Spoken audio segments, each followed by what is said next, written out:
Congresswoman Laurel, a member of the Trump assassination attempt task force. Congresswoman, welcome back to the show. As always, you and I have talked at length about the egregious oversights of that day before.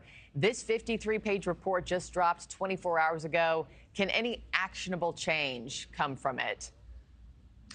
Good morning, Marky. It's great to see you. And I do believe we've already seen actionable change as a consequence of these events and the investigation that we've been conducting. So the two key things that we identified related to Butler were a failure to adequately plan in advance of the event, and then an inadequate amount of communication and coordination the day of. So I know the Secret Service has been working hard to make sure that they've added additional resources, that they are doing more advanced work with local law enforcement, really to make sure that when they're out at an event with President Trump or with Vice President Harris, that there is that cohesive use of federal and local law enforcement working together to secure these sites. Yeah. And you brought me to my next question, because I was going to say 2 weeks out to the election day, both of these candidates still have so many rallies. So you can confirm Secret Service has stepped up its game, especially for voters who want to attend these rallies?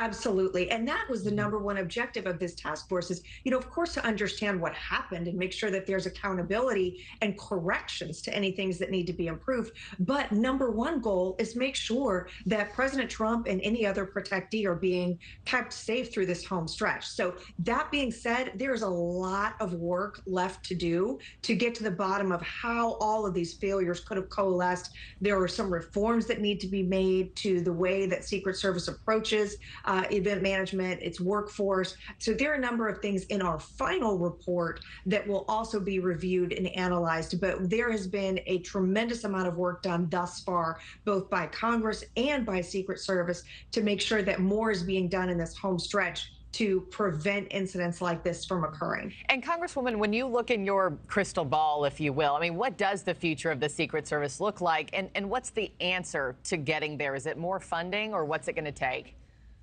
Well, I do think there needs to be a look at whether there are enough Secret Service agents on this protective mission.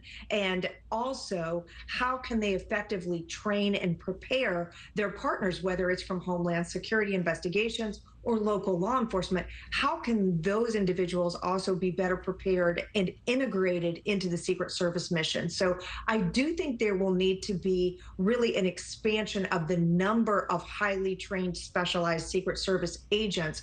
Whether that requires additional funding is a different question, because there is overall a lot of funding going to the Department of Homeland Security. So it might be that we need to refine where that's being spent, how it's being spent. But I don't think there's any question that we need additional Secret Service agents on the ground who are prepared to take this mission on. Yeah, it's just been it was a scary summer of campaigning. There's no doubt about it. 30 seconds left, Congresswoman. We know the task force isn't done with the investigation. What comes next? What's the biggest question you still have top of mind? Well, we are still looking at, of course, there's a second very frightening assassination attempt against President Trump in Florida. So one of the things that we are still doing is looking at that. Were there any of the same failures? Were there any of the same issues that repeated there at that second attempt? So we're still looking at that. And also the question of who these people were, where they came from, did they have any influences from other people? So those questions were really great, were strong. We've got a lot of information about the logistics, what failed, what strategy didn't work.